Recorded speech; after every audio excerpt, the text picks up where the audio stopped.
আবু তালেব যেদিন দুনিয়ার থেকে বিদায় হয়ে যাবে, যেদিন দুনিয়ার থেকে বিদায় হয়ে যাবে, আল্লাহর হাবিব আবু তালেবের কাছে গেল, তাকায়া দেখে চতুর্দিকে মক্কার সমস্ত লিডাররা নবীর চতুর্দিকে বসা, ওই আবু জাইল সহ বড় বড় শয়তানগুলি পাশে এইভাবে ঘেরাও করে বসে বসে। আল্লাহর নবী চতুর্দিকে তাকায়া দেখে মক্কার কোনো লিডার বাকি নাই, সব আবু তালেবের কাছে বসা। নবীর কলিজাটা ফেটে যায়, রে আমার চাচা এই মুহূর্তে দুনিয়ার থেকে বিদায় হবে, ঈমান হারা হইয়া আমি বরদাস্ত করতে পারি না। তাই নবীর কাছে, নবীর চাচা আবু তালেবের কাছে নবী গেলেন, গিয়া বলেন, চাচা গো, আমার বাবা দুনিয়ার থেকে বিদায় হয়ে গেল, আমি দুইটা চোখে বাবার চেহারা দেখতে পারলাম না। আমার মা 2 বছর হতে না হতেই দুনিয়ার থেকে বিদায় হয়ে গেল। আমার মা 2-4 বছর হতে না হতেই দুনিয়ার থেকে বিদায় হয়ে গেল। ছিলাম দাদার কাছে, দাদাও বিদায় হয়ে গেল। দাদার পরে আপনি আমাকে লালন পালন করছেন, বাবার মতো আদর দিয়ে আমার যত্ন করে লালন পালন করছেন। কত মুসিবতের সময় চাচা আপনি আমার পাশে দাঁড়াইছেন। চাচা 1-2টা দিন 50টা বছর লালন পালন করছেন, আমার জন্য তরবারি লইয়া পর্যন্ত দাঁড়াইছেন। প্রাণের চাচা গো, আজকে আমার চোখের সামনে আপনি বেঈমান হইয়া মারা যাবেন, আমি নবী কেমনে এটা বরদাস্ত করতে পারি? আপনার কাছে আমি শেষবারের মতো বলি, একবার শুধু বলেন লা ইলাহা ইল্লাল্লাহু মুহাম্মাদুর রাসূলুল্লাহ সাল্লাল্লাহু আলাইহি ওয়াসাল্লাম। আল্লাহর নবী বলেন, চাচা গো,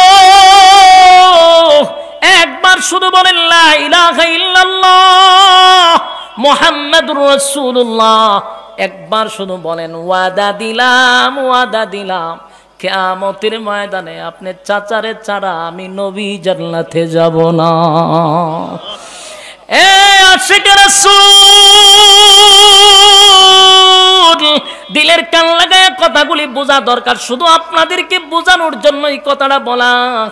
নবীর দোয়া যেখানে ডাইরেক্ট কবুল হয়ে যায়, কোনো পর্দা নাই, সেখানে নবী কত আশা লইয়া চোখের পানিগুলো ছেড়ে দিয়া চাচারে নসিহত করে, প্রাণের চাচা গো, একবার কালেমা পড়েন, ওয়াদা দিলাম হাসরের মাঠে আপনাকে ছাড়া আমি জান্নাতে যাব না। এত বড় কফাল আবু তালেবের, এত বড় কফাল। কিন্তু আবু তালেব বলেন, বাতিদা শুন, আমি জানি তুমি সত্য নবী, এর মধ্যে কোনো সন্দেহ নেই। বাতিজারে, মক্কার মানুষ আমার চেয়ে বেশি তোমার চিনে না। 1-2টা দিন নয়, 1-2 দিন নয়, 50টা বছর আমি তোমার লালন পালন করছি। আমি তোমার ব্যাপারে যতটুক জানি মক্কার মানুষ ততটুক জানে না। আমি জানি তুমি সত্য নবী। এখানেই শোনো, শেষ নয়। তোমার আল্লাহ সত্য, তুমি সত্য, তোমার কোরআন সত্য, তোমার কোরআন সত্য, তোমার ধর্ম সত্য, সব ঠিক আছে বাতিজা। আমি যদি এই মুহূর্তে কালেমা পড়ি, তাকায়া দেখ আমার ডাইনে বামে সব লিডার বৈশা আছে। এরা গতকালকেই বলবে, মারা যাওয়ার পরের দিনই বলবে, আবু তালেব মৃত্যুর সময় বাপ দাদার ধর্মের মধ্যে সুনকালি মাইরা মরছে। বাতিজারে, এই বিষয়টা বরদাস্ত করতে পারি না। আমি জেনে শুনেই তোমার কালেমা পড়তে পারলাম না। আল্লাহর নবী বলেন, প্রাণের চাচা গো, জোরে জোরে বলতে হবে না, আমি কানটা আপনার ঠুটে লাগায়া দিব, শুধু টুর দিয়ে একটু লাড়াচাড়া করেন, যেন আমি আল্লাহর কাছে একটু দরখাস্ত করতে পারি। কতটুক সুযোগ পাইছেন? হ্যাঁ, কথা বলেন না। নবীজি কান্দে আর বলে, চাচা শুধু টুটটা লড়াইয়া আমার কান পর্যন্ত আওয়াজটা পৌঁছায়া দেন, কেউ শুনবে না। এরপর আবু তালেব বলে, বাতিজারে, বাপ দাদার ধর্মের মধ্যে সুন কালি মাইরা আমি মরতাম। আবু তালেব কয়, আমি জানি তুমি সত্য নবী, এর মধ্যে কোনো সন্দেহ নেই। বাতিজা, আমার থেকে তোমারে বেশি কেউ চিনে না। আমি জানি তুমি সত্য নবী, এর মধ্যে কোনো সন্দেহ নাই। কারণ তুমি জন্মের সময় আমি বুঝতে পারছি তুমি সাধারণ কোনো মানুষ না। তুমি সাধারণ কোনো মানব না, তুমি মহামানব। তাই তো আমি তোমারে লালন পালন করছি বাতিজা, তুমি নবী এবং রাসূল, এটা আমি বিশ্বাস করি। এবার বলেন তোমার আল্লাহ সত্য, তোমার কোরআন সত্য, তোমার ধর্ম সত্য। বলুন তো দেখি আবু তালেব কি কোনো জিনিস অস্বীকার করছে? একথা কন্যা দি, এই জন্য আবু তালেব জান্নাতে যাইব?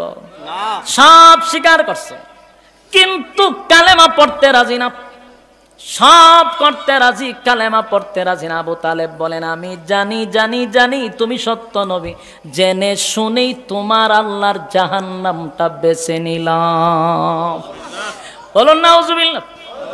আল্লাহর সাথে সাথে আয়াত নাজিল করে দিয়েছেন, ইন্নাকা লা তাহদি মান আহবাবতা ওয়ালাকিন্নাল্লাহা লা ইয়াহদি মান ইয়াশা ওয়া হুয়া আ'লামু বিল মুহতাদিন। আয়াত নাজিল। আল্লাহ বলেন হাবিব, আমি আপনাকে ওয়াজ করার জন্য পাঠাইছি, হেদায়েত দেওয়ার জন্য পাঠাই নাই। কি বুঝলেন? হেদায়েতের মালিক কে? আরো জোরে সবাই মিলে, হেদায়েতের মালিক আল্লাহ। ওগো নবীজি, আপনাকে আমি ওয়াজ করার জন্য পাঠাইছি, হেদায়েত দেওয়ার জন্য পাঠাই নাই। আপনার কাজ হলো ওয়াজ করা। হেদায়েত কাকে দিব কাকে দিব না, এটা আমি আল্লাহর একক সিদ্ধান্ত, একক সিদ্ধান্ত। কথা বুঝতেছেন? এই আশেক রাসূল খালি ওয়াজ শুনলে হবে না, ওয়াজের গভীরতায় যেতে হবে। নবীরে যদি আল্লাহ কয় আপনি হেদায়েতের মালিক না, এদেশের ফিররা কি হেদায়েতের মালিক? কথা কই না কেন? এদেশের ফিরকে হেদায়েত দিতে পারবো? তাহলে ফিরে কেমনে কয় বলে আমি তোর জান্নাতে যাব, আমি তোর সুপারিশ করুম, কেমনে কয়? আমার মতে তাদেরকে দরজা লাগাইয়া ইচ্ছা মতে মার দিবেন আর বলবেন এটা মারেফতের মার। মারেফত শব্দের অর্থ হলো গোপন। ফিডাইয়া কবেন যে সাবধান, এটা কেউ তোর কইস না, তোর গোপনে মারছি। আর যা মারবেন এমন জায়গাত মারবেন যাতে দেখাইতে না পারে, বুঝছেন নি? কারণ যেখানে আল্লাহ এই আয়াত নাজিল করে ডাইরেক্ট কইছে আপনি ওয়াজ করেন, কিন্তু হেদায়েতের মালিক আপনি না। মানে হেদায়েত আমি কারে দিব কারে দিব না, এটা আমার একক সিদ্ধান্ত।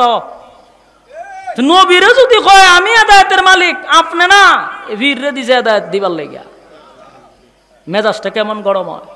এরপরে অসংখ্য আয়াত, ইয়াউমা ইয়াফিরুল মারউ মিন আখি ওয়া উম্মিহি ওয়া আবি ওয়া সাহিবাতিহি ওয়া বানি। এই আয়াতে আল্লাহ বলেন কিয়ামতের মাঠে কেউ কারো হবে না। মা অস্বীকার করবে, বাবা অস্বীকার করবে। মা বাবার থেকে আপন কেউ আসেনি।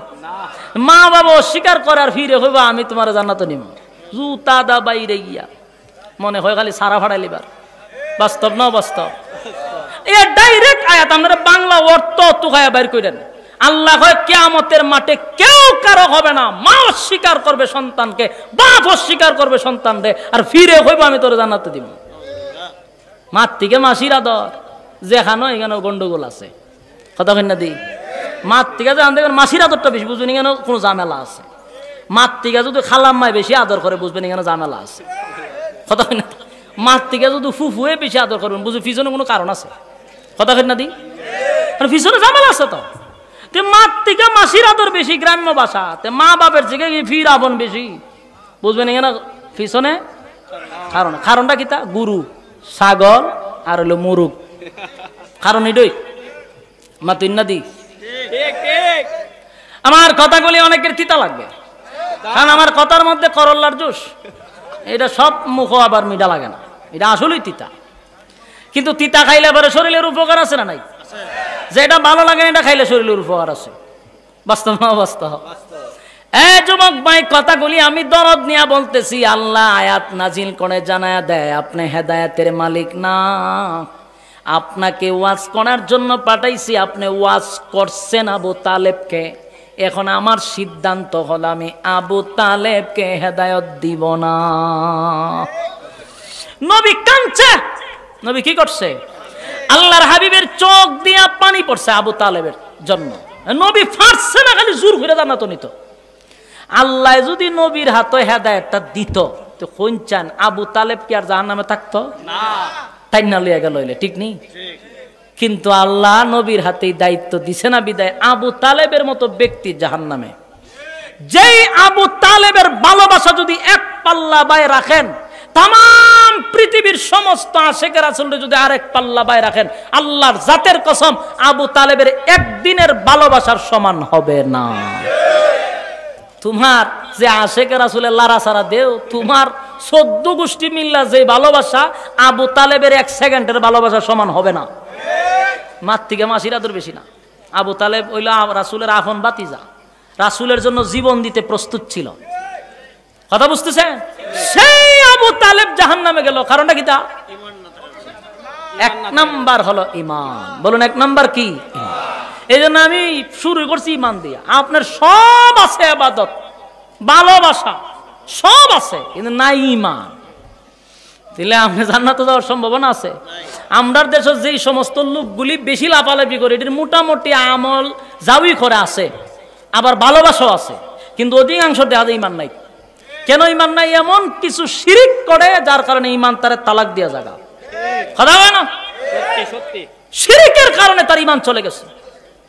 আমরা কই আল্লাহ ছাড়া কোনো মাবুদ নাই, কোনো ইলাহ নাই, আমার নামাজ, আমার রোজা, আমার হজ, আমার যাকাত লিল্লাহি রাব্বিল আলামিন, আল্লাহর জন্য।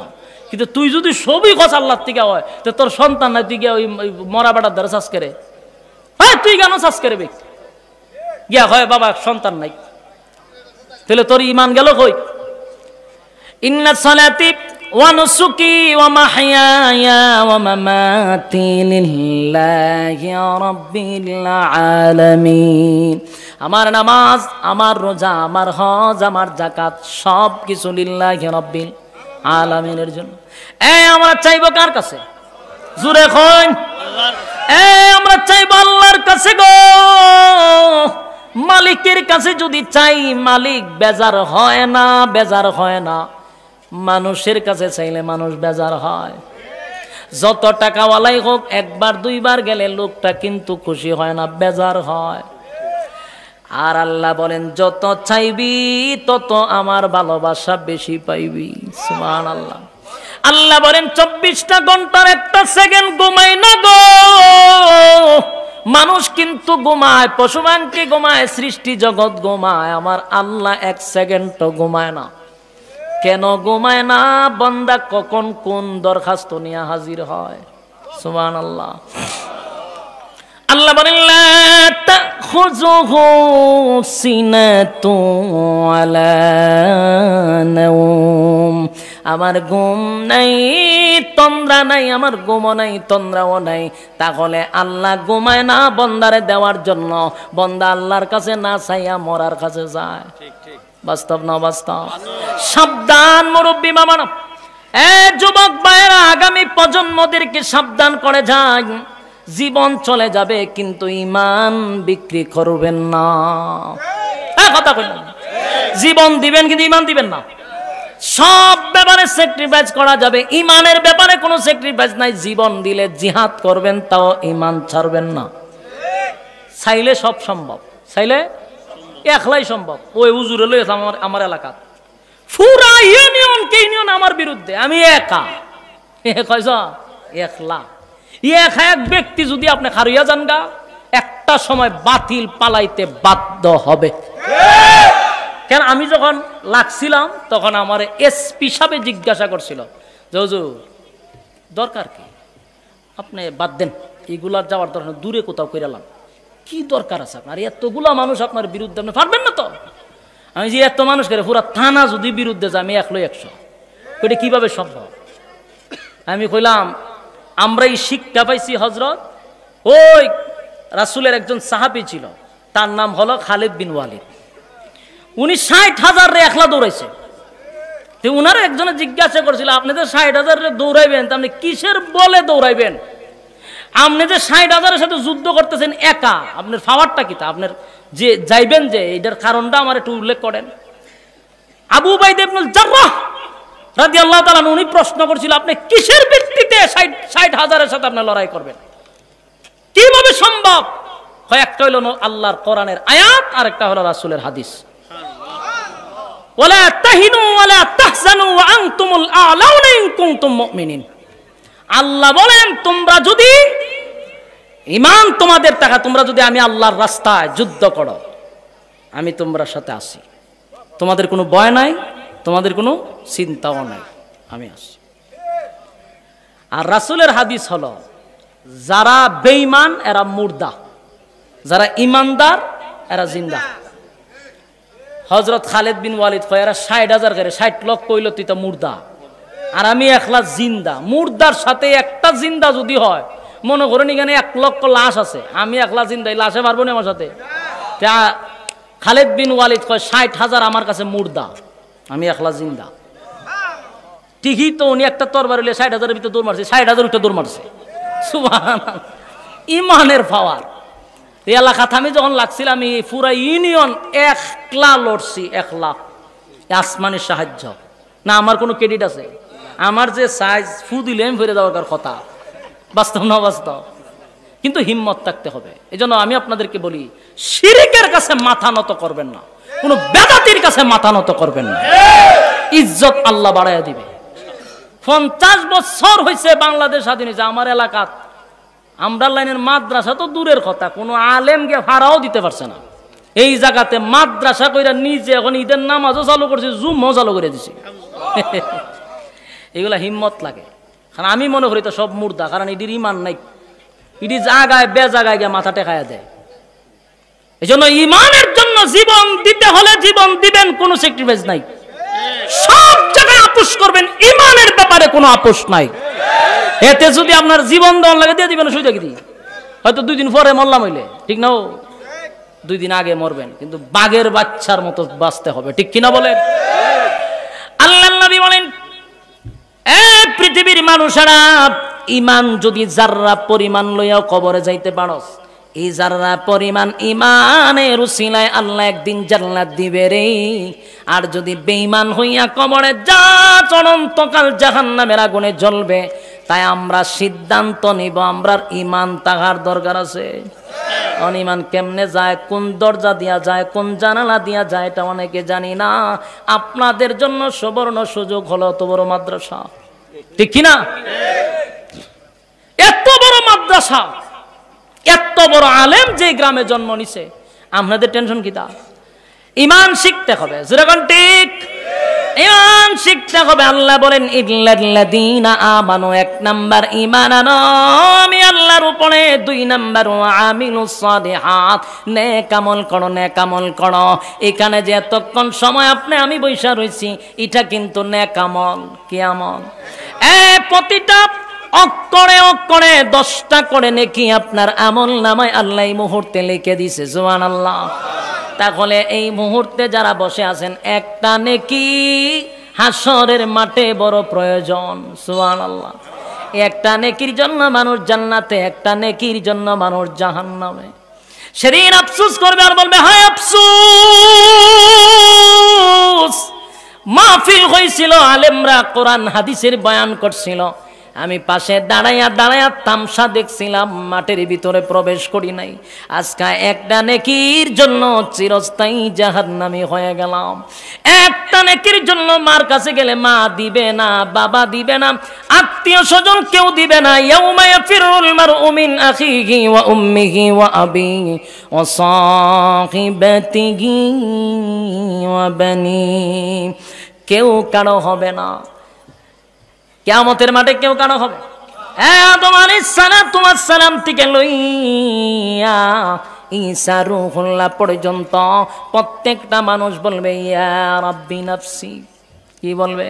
ইয়া রাব্বি নাফসি, মালিক আমার কি উপায় হবে গো,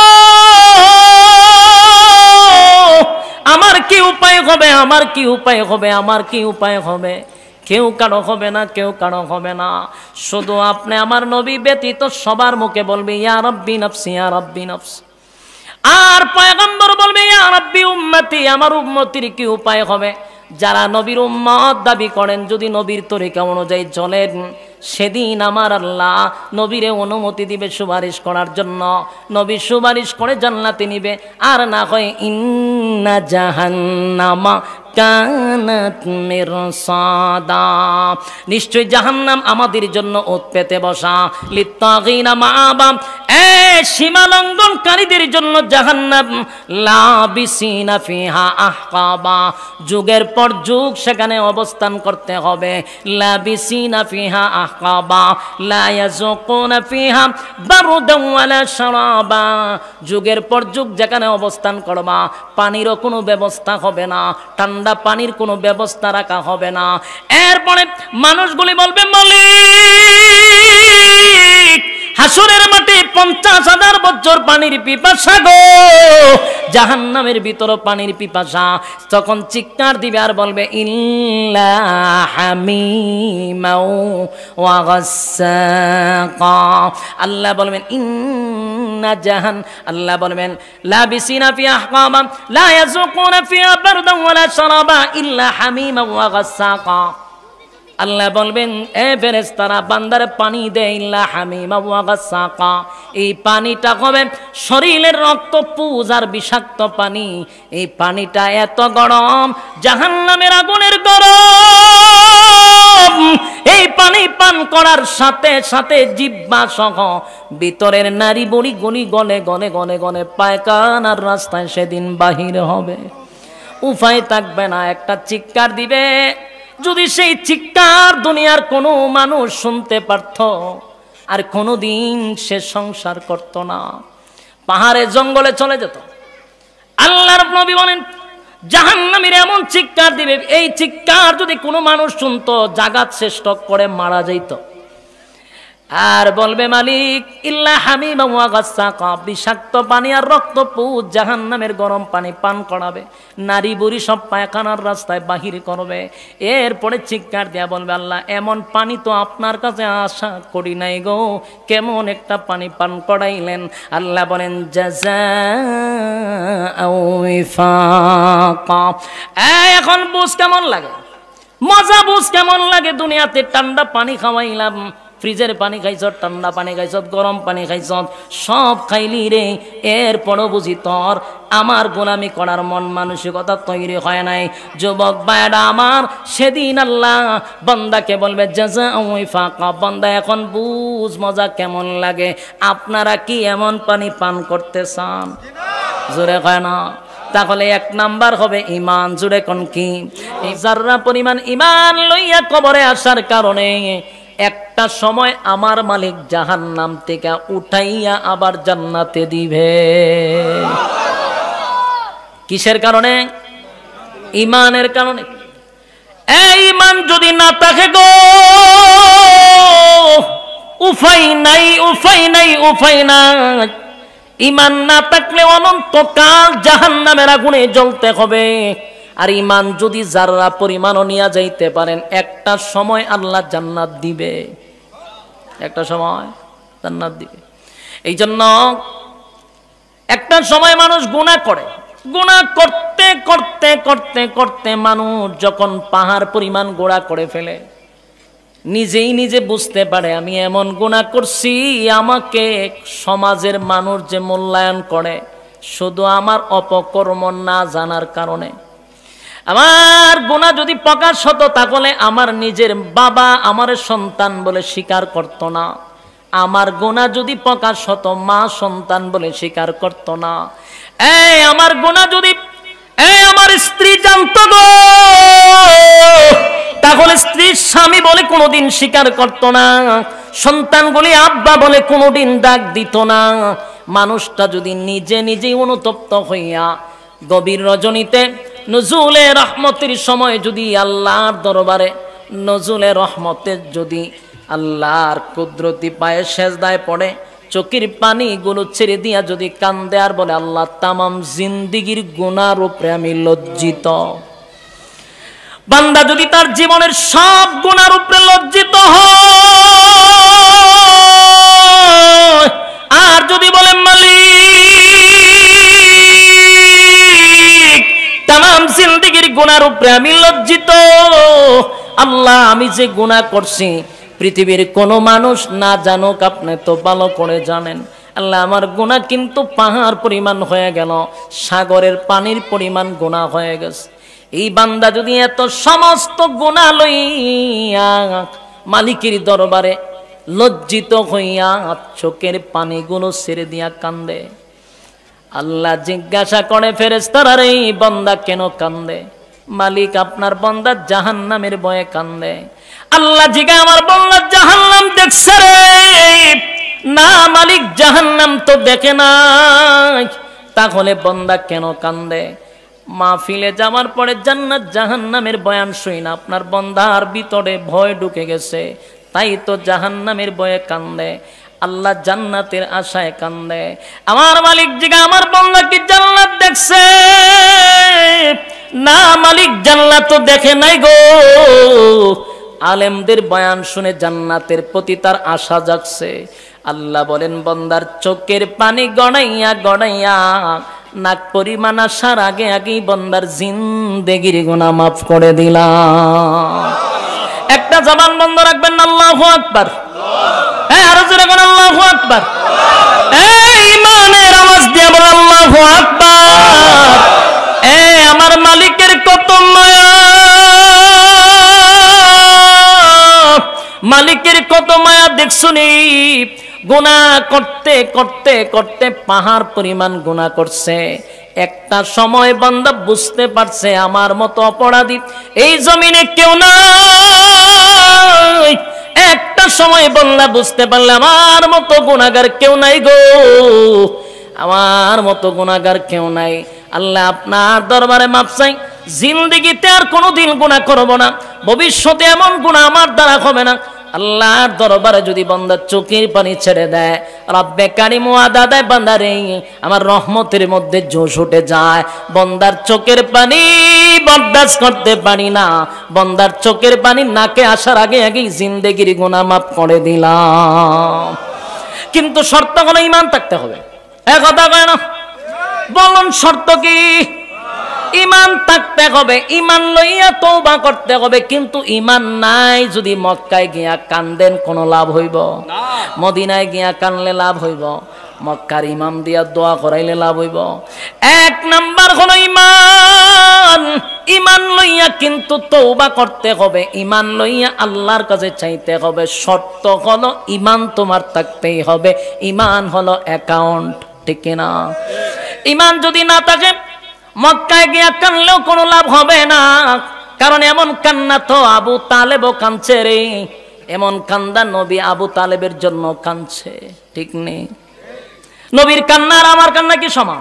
কথা কই না, বিরক্ত লাগতেছে ছেড়ে দিতাম, ডাবল সুবিধা। মানে এত রাত পরে বক্তারও ভালো লাগে না আওয়াজ করতে। এখন আপনারা যদি আওয়াজ না দেন বুঝুন আপনারা বিরক্ত হইতেছেন, তাহলে আমার সারার একটা সুযোগ পাবো। আমি একটা দোষ দেখায় তো ছাড়তে হইব, কথা ঠিক নেই? আমি তো দোষ দেখায় ছাড়তে হইব যে এরা কথা কয় না, আমি ছেড়ে দিই, কথা কইতে হইব। বলো নবীর খান্না আর আমরার খান্না সমান? তাহলে নবীও যদি খান্দে আমাদের ভিতরে ইমান নাই, তা আপনার দোয়া কবুল হইব? কথা কয় না? আবু তালেব রাসূলের চাচা, আপন চাচা, একদিন দুই দিন নয় প্রায় 50 বছর রাসূলকে লালন পালন করছে। সাধারণ কথা। আবু তালেব যেদিন দুনিয়ার থেকে বিদায় হয়ে যাবে, যেদিন দুনিয়ার থেকে বিদায় হয়ে যাবে, আল্লাহর হাবিব আবু তালেবের কাছে গেল, তাকায়া দেখে চতুর্দিকে মক্কার সমস্ত লিডাররা নবীর চতুর্দিকে বসা, ওই আবু জাইলা সহ বড় বড় শয়তানগুলি পাশে এইভাবে ঘেরাও করে বসে বসে। আল্লাহর নবী চতুর্দিকে তাকায়া দেখে মক্কার কোনো লিডার বাকি নাই, সব আবু তালেবের কাছে বসা। নবীর কলিজাটা ফেটে যায় রে, আমার চাচা এই মুহূর্তে দুনিয়ার থেকে বিদায় হবে। ঈমান হারা হইয়া আমি বরদাস্ত করতে পারি না।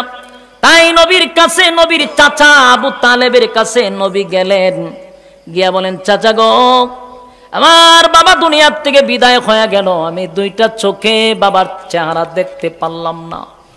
আমার বাবা 2 বছর হতে না হতেই দুনিয়ার থেকে বিদায় হয়ে গেল।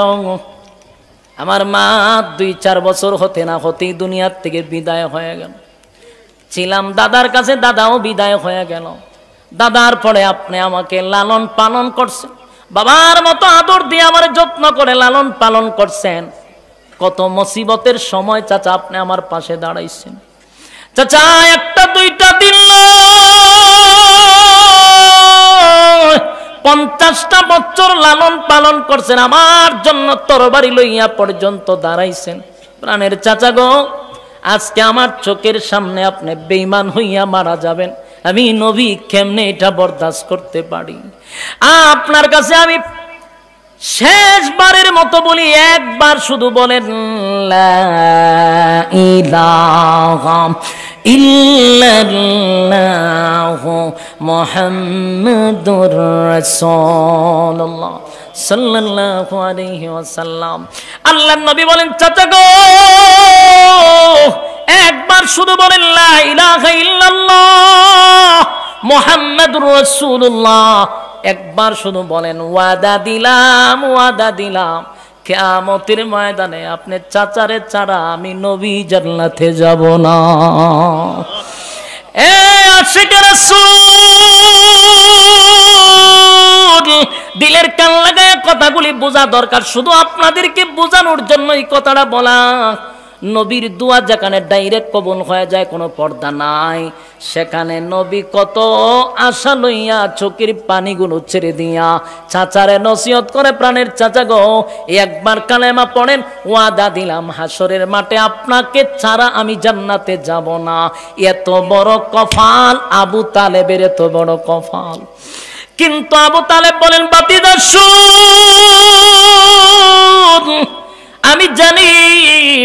আমি জানি তুমি সত্য নবী, এর মধ্যে কোনো সন্দেহ নেই। বাতিজারে, মক্কার মানুষ আমার চেয়ে বেশি তোমার চিনে না। একটা দুইটা দিন নয়, 1-2 দিন নয়, 50টা বছর আমি তোমার লালন পালন করছি। আমি তোমার ব্যাপারে যতটুক জানি মক্কার মানুষ ততটুক জানে না। আমি জানি তুমি সত্য নবী। এখানেই শোনো, শেষ নয়। তোমার আল্লাহ সত্য, তুমি সত্য, তোমার কোরআন সত্য, তোমার কোরআন সত্য, তোমার ধর্ম সত্য, সব ঠিক আছে বাতিজা। আমি যদি এই মুহূর্তে কালেমা পড়ি, তাকায়া দেখ আমার ডাইনে বামে সব লিডার বৈশা আছে। এরা গতকালকেই বলবে, মারা যাওয়ার পরের দিনই বলবে, আবু তালেব মৃত্যুর সময় বাপ দাদার ধর্মের মধ্যে সুনকালি মাইরা মরছে। বাতিজারে, এই বিষয়টা বরদাস্ত করতে পারি না। আমি জেনে শুনেই তোমার কালেমা পড়তে পারলাম না। আল্লাহর নবী বলেন, প্রাণের চাচা গো, জোরে জোরে বলতে হবে না, আমি কানটা আপনার ঠুটে লাগায়া দিব, শুধু টুর দিয়ে একটু লাড়াচাড়া করেন, যেন আমি আল্লাহর কাছে একটু দরখাস্ত করতে পারি। কতটুক সুযোগ পাইছেন? হ্যাঁ, কথা বলেন না। দিক নবীজি কান্দে আর বলে, চাচা শুধু টুটটা লড়াইয়া আমার কান পর্যন্ত আওয়াজটা পৌঁছায়া দেন, কেউ শুনবে না। এরপর আবু তালেব বলে, বাতিজারে, বাপ দাদার ধর্মের মধ্যে সুন কালি মাইরা আমি মরতাম। আবু তালেব কয়, আমি জানি তুমি সত্য নবী, এর মধ্যে কোনো সন্দেহ নেই। বাতিজা, আমার থেকে তোমারে বেশি কেউ চিনে না। আমি জানি তুমি সত্য নবী, এর মধ্যে কোনো সন্দেহ নাই। কারণ তুমি জন্মের সময় আমি বুঝতে পারছি তুমি সাধারণ কোনো মানুষ না, তুমি সাধারণ কোনো মানব না, তুমি মহামানব। তাই তো আমি তোমারে লালন পালন করছি। বাতিজা, তুমি নবী এবং রাসূল, এটা আমি বিশ্বাস করি। এবার বলেন, তোমার আল্লাহ সত্য, তোমার কোরআন সত্য, তোমার ধর্ম সত্য। বলুন তো দেখি, আবু তালেব কি কোনো জিনিস অস্বীকার করছে? একথা কন্যা দি, এই জন্য আবু তালেব জান্নাতে যাইব? সব স্বীকার করছে, কিন্তু কালেমা পড়তে রাজি না, সব করতে রাজি, কালেমা পড়তে রাজি না। আবু তালেব বলেন, আমি জানি জানি জানি তুমি সত্য নবী, জেনে শুনেই তোমার আল্লাহর জাহান্নামটা বেছে নিলাম। বলুন নাউজুবিল্লাহ। আল্লাহর সাথে সাথে আয়াত নাজিল করে দিয়েছেন, ইন্নাকা লা তাহদি মান আহবাবতা ওয়ালাকিন্নাল্লাহা লা ইয়াহদি মান ইয়াশা ওয়া হুয়া আ'লামু বিল মুহতাদিন। আয়াত নাজিল। আল্লাহ বলেন, হাবিব, আমি আপনাকে ওয়াজ করার জন্য পাঠাইছি, হেদায়েত দেওয়ার জন্য পাঠাই নাই। কি বুঝলেন? হেদায়েতের মালিক কে? আরো জোরে সবাই মিলে হেদায়েতের মালিক আল্লাহ। ওগো নবীজি, আপনাকে আমি ওয়াজ করার জন্য পাঠাইছি, হেদায়েত দেওয়ার জন্য পাঠাই নাই। আপনার কাজ হলো ওয়াজ করা। হেদায়েত কাকে দিব কাকে দিব না এটা আমি আল্লাহর একক সিদ্ধান্ত, একক সিদ্ধান্ত। কথা বুঝতেছেন? এই আশিক রাসূল খালি ওয়াজ শুনলে হবে না, ওয়াজের গভীরতায় যেতে হবে। নবীরে যদি আল্লাহ কয় আপনি হেদায়েতের মালিক না, এদেশের ফিররা কি হেদায়েতের মালিক? কথা কই না কেন? এদেশের ফিরকে হেদায়েত দিতে পারবো? তাহলে ফিরে কেমনে কয় বলে আমি তোর জান্নাতে যাব, আমি তোর সুপারিশ করুম, কেমনে কয়? আমার মতে তাদেরকে দরজা লাগাইয়া ইচ্ছা মতে মার দিবেন আর বলবেন এটা মারেফতের মার। মারেফত শব্দের অর্থ হলো গোপন। ফিডাইয়া কবেন যে সাবধান, এটা কেউ তোর কইস না, তোর গোপনে মারছি। আর যা মারবেন এমন জায়গাত মারবেন যাতে দেখাইতে না পারে, বুঝছেন নি? কারণ যেখানে আল্লাহ এই আয়াত নাজিল করে ডাইরেক্ট কইছে আপনি ওয়াজ করেন, কিন্তু হেদায়েতের মালিক আপনি না। মানে হেদায়েত আমি কারে দিব কারে দিব না এটা আমার একক সিদ্ধান্ত। নবীরে যদি কয় আমি হেদায়েতের মালিক আপনি না, বীররে দিছে হেদায়েত দিবার লাগিয়া, মেজাজটা কেমন গরম হয়। এরপরে অসংখ্য আয়াত, ইয়াউমা ইয়াফিরুল মারউ মিন আখি ওয়া উম্মিহি ওয়া আবি ওয়া সাহিবাতিহি ওয়া বানি। এই আয়াতে আল্লাহ বলেন কিয়ামতের মাঠে কেউ কারো হবে না। মা অস্বীকার করবে, বাবা অস্বীকার করবে। মা বাবার থেকে আপন কেউ আসেনি। মা বাবা অস্বীকার করার ফিরে হইবা আমি তোমার জান্নাতে নিব, জুতা দা বাইরে গিয়া মনে হয় খালি সারা ফাড়াই লিবার। বাস্তব না বাস্তব? এ ডাইরেক্ট আয়াত, আমরা বাংলা অর্থ তুকায়া বাইর করেন। আল্লাহ হয় কিয়ামতের মাঠে কেউ কারো হবে না। মা অস্বীকার করবে সন্তানকে, বাপ অস্বীকার করবে সন্তানকে, আর ফিরে হইব আমি তোর জান্নাতে দিব। মার থেকে মাসির আদর যেখানে এখানে গন্ডগোল আছে। কথা কেন না দি? মার থেকে জানতে মাসির আদরটা বেশি বুঝবেন, এখানে কোনো ঝামেলা আছে। মার থেকে যদি খালাম্মায় বেশি আদর করে বুঝবেন এখানে ঝামেলা আছে। কথা কেন না? মার থেকে যদি ফুফুয়ে বেশি আদর করবেন বুঝবেন পিছনে কোনো কারণ আছে। কথা কেন না দি? পিছনে ঝামেলা আছে তো। মার থেকে মাসির আদর বেশি, গ্রাম্য ভাষা। মা বাপের থেকে ফির আপন বেশি বুঝবেন এখানে পিছনে কারণ। কারণটা কি? তা গরু, ছাগল আর হলো মুরুগ।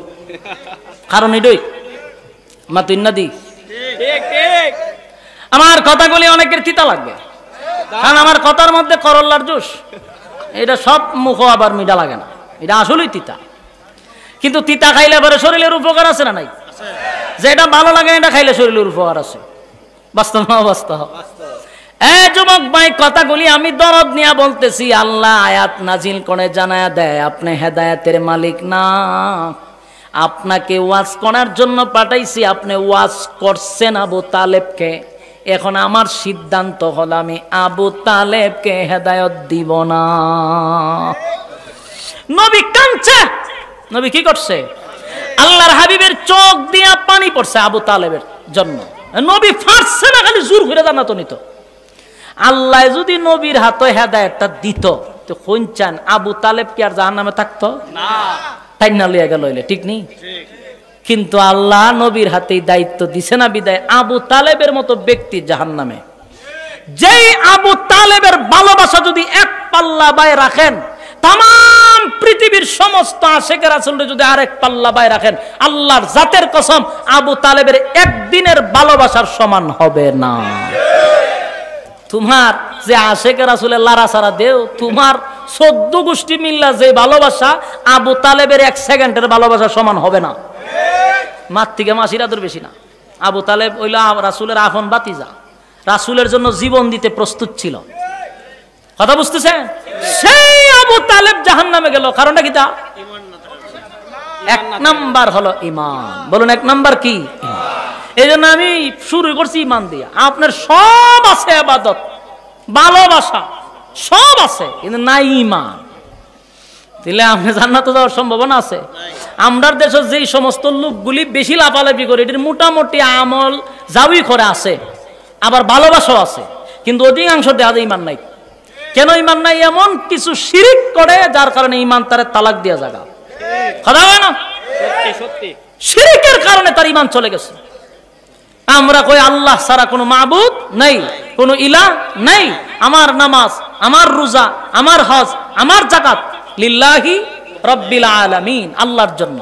কিন্তু তুই যদি সবই খোঁজ আল্লাহর থেকে হয়, তো তোর সন্তান নাই, তুই গিয়া ওই মরা বেটার দ্বারা চাষ করে, হ্যাঁ তুই কেন চাষ করবি গিয়া হয় বাবা সন্তান নাই, তাহলে তোর ইমান গেল কই?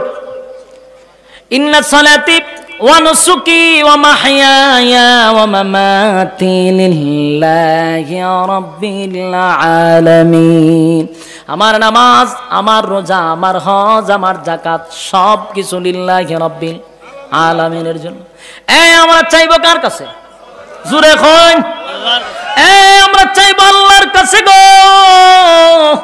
মালিকের কাছে যদি চাই, মালিক বেজার হয় না, বেজার হয় না। মানুষের কাছে চাইলে মানুষ বেজার হয়।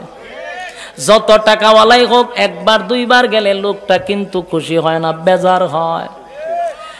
আর আল্লাহ বলেন যত চাইবি তত আমার ভালোবাসা বেশি পাইবি। সুবহানাল্লাহ। আল্লাহ বলেন 24টা ঘন্টার একটা সেকেন্ড ঘুমাই না গো। মানুষ কিন্তু ঘুমায়, পশু পাখি ঘুমায়, সৃষ্টি জগৎ ঘুমায়, আমার আল্লাহ এক সেকেন্ডও ঘুমায় না। কেন ঘুমায় না? বান্দা কখন কোন দরখাস্ত নিয়ে হাজির হয়। সুবহানাল্লাহ। আল্লাহ বলেন লা তাখুযুহু সিনাতুন ওয়ালা নাওম। আমার ঘুম নাই, তন্দ্রা নাই, আমার ঘুমও নাই, তন্দ্রাও নাই। তাহলে আল্লাহ ঘুমায় না বন্দারে দেওয়ার জন্য। বন্দা আল্লাহর কাছে না চাইয়া মরার কাছে যায়। ঠিক ঠিক, বাস্তব না বাস্তব? সাবধান মুরব্বী মামারা, যুবক ভাইয়েরা, আগামী প্রজন্মদেরকে সাবধান করে যায়। জীবন চলে যাবে কিন্তু ইমান বিক্রি করবেন না। কথা কইলেন, জীবন দিবেন কিন্তু ইমান দিবেন না। সব ব্যাপারে স্যাক্রিফাইস করা যাবে, ইমানের ব্যাপারে কোনো স্যাক্রিফাইস নাই। জীবন দিলে জিহাদ করবেন, তাও ইমান ছাড়বেন না। চাইলে সব সম্ভব, চাইলে একলাই সম্ভব। ওই হুজুরে লইছে আমার এলাকা, পুরা ইউনিয়ন আমার বিরুদ্ধে, আমি একা। কইছ একলা, এক ব্যক্তি যদি আপনি হারিয়ে যান গা, একটা সময় বাতিল পালাইতে বাধ্য হবে। কেন আমি যখন লাগছিলাম তখন আমার এসপি সাহেব জিজ্ঞাসা করছিল যে হুজুর দরকার কি, আপনি বাদ দেন, এগুলার যাওয়ার দরকার, দূরে কোথাও কইরালাম। কি দরকার আছে আপনার? এতগুলা মানুষ আপনার বিরুদ্ধে, আপনি পারবেন না তো? আমি যে এত মানুষ করে পুরা থানা যদি বিরুদ্ধে যায়, আমি 100 এটা কিভাবে সম্ভব? আমি কইলাম আমরা এই শিক্ষা পাইছি হযরত, ওই রাসূলের একজন সাহাবী ছিল, তার নাম হলো খালিদ বিন ওয়ালিদ। উনি 60,000 রে একলা দৌড়াইছে। তো উনার একজনে জিজ্ঞাসা করছিল, আপনি যে 60,000 রে দৌড়াইবেন, আপনি কিসের বলে দৌড়াইবেন? আপনি যে 60,000-এর সাথে যুদ্ধ করতেছেন একা, আপনার পাওয়ারটা কি? তা আপনার যে যাইবেন যে এটার কারণটা আমার একটু উল্লেখ করেন। আবু উবাইদা ইবনুল জাররাহ রাদিয়াল্লাহু তাআলা উনি প্রশ্ন করছিল, আপনি কিসের ভিত্তিতে 60,000-এর সাথে আপনি লড়াই করবেন? কিভাবে সম্ভব? একটা হলো আল্লাহর কোরআনের আয়াত, আর একটা হলো রাসূলের হাদিস। ওয়ালা তাহিনু ওয়ালা তাহজানু ওয়া আনতুমুল আ'লাউনা ইন কুনতুম মুমিনিন। আল্লাহ বলেন তোমরা যদি ঈমান তোমাদের টাকা, তোমরা যদি আমি আল্লাহর রাস্তায় যুদ্ধ করো, আমি তোমার সাথে আছি। তোমাদের কোনো ভয় নাই, তোমাদের কোনো চিন্তাও নাই, আমি আছি। আর রাসূলের হাদিস হলো, যারা বেঈমান এরা মুর্দা, যারা ইমানদার এরা জিন্দা। হযরত খালিদ বিন ওয়ালিদ কয়, এরা 60,000 করে 60 লক্ষ কইল, তুই তো মুর্দা, আর আমি একলা জিন্দা। মুর্দার সাথে একটা জিন্দা যদি হয়, মনে করেন এখানে 1 লক্ষ লাশ আছে, আমি একলা জিন্দা, এই লাশে পারবো না আমার সাথে? খালিদ বিন ওয়ালিদ কয় 60,000 আমার কাছে মুর্দা, আমি একলা জিন্দা। ঠিকই তো, উনি একটা তরবারি নিয়ে 60,000-এর ভিতরে দৌড় মারছে, 60,000 উঠে দৌড় মারছে। সুবহানাল্লাহ, ইমানের পাওয়ার। এই এলাকাতে আমি যখন লাগছিলাম, আমি পুরা ইউনিয়ন একলা লড়ছি, একলা, আসমানের সাহায্য না। আমার কোনো ক্রেডিট আছে? আমার যে সাইজ ফু দিলে আমি ফিরে যাওয়ার কথা, বাস্তব না বাস্তব? কিন্তু হিম্মত থাকতে হবে। এই জন্য আমি আপনাদেরকে বলি, শিরকের কাছে মাথা নত করবেন না, কোনো বেদাতির কাছে মাথা নত করবেন না। ইজ্জত আল্লাহ বাড়াইয়া দিবে। 50 বছর হয়েছে বাংলাদেশ স্বাধীন হয়েছে, আমার এলাকাত আমরা লাইনের মাদ্রাসা তো দূরের কথা, কোনো আলেমকে ভাড়াও দিতে পারছে না। এই জায়গাতে মাদ্রাসা কইরা নিজে এখন ঈদের নামাজও চালু করছে, জুম্মাও চালু করে দিছি। এগুলা হিম্মত লাগে। কারণ আমি মনে করি তো সব মুর্দা, কারণ এটির ইমান নাই, এটি জায়গায় বে জায়গায় গিয়ে মাথা টেকায়া দেয়। এই জন্য ইমানের জন্য জীবন দিতে হলে জীবন দিবেন, কোনো স্যাক্রিফাইস নাই, সব জায়গায় আপোষ করবেন, ইমানের ব্যাপারে কোনো আপোষ নাই। এতে যদি আপনার জীবন দেওয়ার লাগে দিয়ে দিবেন, সুযোগ দিই, হয়তো 2 দিন পরে মরলাম হইলে ঠিক না, 2 দিন আগে মরবেন, কিন্তু বাঘের বাচ্চার মতো বাঁচতে হবে, ঠিক কিনা বলেন?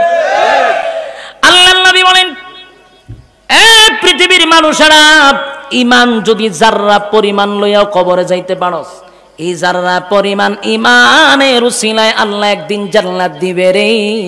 আর যদি বেঈমান হইয়া কবরে যা অনন্তকাল জাহান্নামের আগুনে জ্বলবে। তাই আমরা সিদ্ধান্ত নিব, আমরার ইমান তাহার দরকার আছে। অনিমান কেমনে যায়, কোন দরজা দিয়া যায়, কোন জানালা দিয়া যায়, এটা অনেকে জানি না। আপনাদের জন্য সুবর্ণ সুযোগ হলো এত বড় মাদ্রাসা, ঠিক কিনা?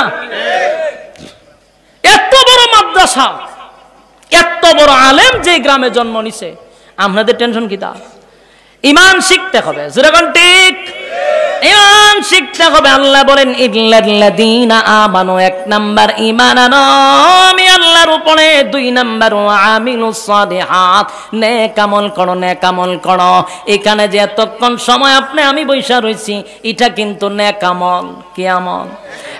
প্রতিটা অক্ষরে অক্ষরে 10টা করে নেকি আপনার আমল নামায় আল্লাহ এই মুহূর্তে লিখে দিছে। সুবহানাল্লাহ।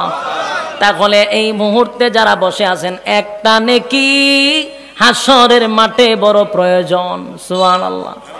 একটা নেকির জন্য মানুষ জান্নাতে, একটা নেকির জন্য মানুষ জাহান্নামে। সেদিন আফসোস করবে আর বলবে, হায় আফসোস, মাহফিল হয়েছিল, আলেমরা কোরআন হাদিসের বয়ান করছিল, আমি পাশে দাঁড়াইয়া দাঁড়াইয়া তামসা দেখছিলাম, মাঠের ভিতরে প্রবেশ করি নাই। আজকে একটা নেকির জন্য চিরস্থায়ী জাহান্নামী হয়ে গেলাম। একটা নেকির জন্য মার কাছে গেলে মা দিবে না, বাবা দিবে না, আত্মীয় স্বজন কেউ দিবে না। ইয়াউমা ইয়াফিরুল মারউ মিন আখিহি ওয়া উম্মিহি ওয়া আবিহি ওয়া সাহিবাতিহি ওয়া বানি, কেউ কারো হবে না কিয়ামতের মাঠে, কেউ কারো হবে। আদম আলাইহিস সালাতু ওয়াস সালাম থেকে লইয়া ঈসা রূহুল্লাহ পর্যন্ত প্রত্যেকটা মানুষ বলবে ইয়া রাব্বি নাফসি। কি বলবে? ইয়া রাব্বি নাফসি, মালিক আমার কি উপায় হবে গো, আমার কি উপায় হবে, আমার কি উপায় হবে, আমার কি উপায় হবে? কেউ কারো হবে না, কেউ কারো হবে না। শুধু আপনি আমার নবী ব্যতীত সবার মুখে বলবে ইয়া রাব্বি নাফসি, ইয়া রাব্বি নাফসি। আর পয়গম্বর বলবে ইয়া রাব্বি উম্মতি, আমার উম্মতির কি উপায় হবে? যারা নবীর উম্মত দাবি করেন, যদি নবীর তরিকা অনুযায়ী চলেন, সেদিন আমার আল্লাহ নবীরে অনুমতি দিবে সুপারিশ করার জন্য। নবী সুপারিশ করে জান্নাতে নিবে। আর না হয় ইন্না জাহান্নামা কানাত মিরসাদা, নিশ্চয় জাহান্নাম আমাদের জন্য ওত পেতে বসা। লিত্তাগিনা মাআবা, সীমা লঙ্ঘনকারীদের জন্য জাহান্নাম। লাবিসিনা ফিহা আহকাবা, যুগের পর যুগ সেখানে অবস্থান করতে হবে। লাবিসিনা ফিহা আহকাবা লা ইয়াযুকুনা ফিহা বারদান ওয়ালা শারাবা, যুগের পর যুগ যেখানে অবস্থান করবা, পানিরও কোনো ব্যবস্থা হবে না, ঠান্ডা পানির কোনো ব্যবস্থা রাখা হবে না। এরপরে মানুষগুলি বলবে, মালিক হাসরের মাঠে 50,000 বছর পানির পিপাসা গো, জাহান্নামের ভিতর পানির পিপাসা। তখন চিৎকার দিবে আর বলবে ইল্লা হামিমাও ওয়া গাসসাকা, আল্লাহ বলবেন ইন্না জাহান, আল্লাহ বলবেন লাবিসিনা ফি আহকাবা লা ইয়াযুকুনা ফিহা বারদান ওয়ালা শারাবা ইল্লা হামিমা ওয়া গাসসাকা। আল্লাহ বলবেন, এ ফেরেশতারা বান্দারে পানি দে, ইল্লা হামিমা ওয়া গাসসাকা, এই পানিটা হবে শরীরের রক্ত পুজার বিষাক্ত পানি। এই পানিটা এত গরম, জাহান্নামের আগুনের গরম। এই পানি পান করার সাথে সাথে জিহ্বা সহ ভিতরের নারী বড়ি গনি গনে গনে গনে গনে পায়খানার রাস্তায় সেদিন বাহির হবে। উপায় থাকবে না, একটা চিৎকার দিবে। যদি সেই চিৎকার দুনিয়ার কোনো মানুষ শুনতে পারত, আর কোনোদিন সে সংসার করত না, পাহাড়ে জঙ্গলে চলে যেত। আল্লাহর নবী বলেন জাহান্নামীরা এমন চিৎকার দিবে, এই চিৎকার যদি কোনো মানুষ শুনতো জাগাত শ্রেষ্ঠ করে মারা যাইত। আর বলবে মালিক ইল্লা হামিমা ওয়া গাসসাকা, বিষাক্ত পানি আর রক্তপুত জাহান্নামের গরম পানি পান করাবে, নারী বুড়ি সব পায়খানার রাস্তায় বাহির করবে। এরপরে চিৎকার দিয়া বলবে আল্লাহ এমন পানি তো আপনার কাছে আশা করি নাই গো, কেমন একটা পানি পান করাইলেন। আল্লাহ বলেন জাযাআও ওয়াফাকা। এখন বুঝ কেমন লাগে, মজা বুঝ কেমন লাগে। দুনিয়াতে ঠান্ডা পানি খাওয়াইলাম, ফ্রিজের পানি খাইছ, ঠান্ডা পানি খাইছ, গরম পানি খাইছ, সব খাইলি রে। এরপরও বুঝি তোর আমার গোলামি করার মন মানসিকতা তৈরি হয় নাই। যুবক ভাইরা আমার, সেদিন আল্লাহ বান্দাকে বলবে জাযাআও ওয়াফাকা, বান্দা এখন বুঝ মজা কেমন লাগে। আপনারা কি এমন পানি পান করতে চান? জোরে হয় না? তাহলে এক নাম্বার হবে ঈমান। জুড়ে কোন কি? ঈমানের ব্যাপারে কোনো স্যাক্রিফাইস করা যাবে না, রাজি আছি। ঈমানের পরে আমল আনতে হবে, ঠিক কিনা? এই যুবক ভাই, কারা কারা এই আমল করতে রাজি? হাত তুল্লা দেখায়া দে। লিল্লাহে তাকবীর, লিল্লাহে তাকবীর।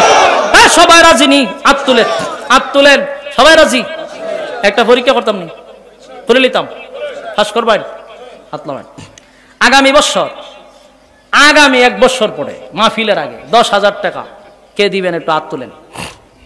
এরকম কয়েকটা লোক চাই, এরপরে মোনাজাত দিয়া দিব, আমরা যাবো ইনশাল্লাহ। 10টা লোক, এর মধ্যে 1 নাম্বার বলেন 10,000।